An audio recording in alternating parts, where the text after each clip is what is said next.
नाज़रीन, सिंधड़ी तालुके जे ॻोठ फ़कीर बशाम बिरोही में मंशियात जे सरेआम विकिरे ख़िलाफ़ ॻोठाणनि पारां एहतिजाजी रैली कढी सांगड़ मीरपुर ख़ास रोड ते धरणो हंयो वियो।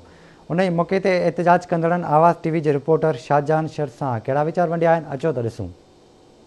जेके भी नशे जूं शयूं आहिनि सभिनी ख़िलाफ़ असां आवाज़ उथारे रहिया आहियूं, पर उन में कुझु बाअसर जेके माण्हू आहिनि उहे सोचींदा थी असांजे ख़िलाफ़ आवाज़ उथारे रहिया आहिनि। नशे जे ख़िलाफ़ आवाज़ कोन्हे असांजे ख़िलाफ़ ई।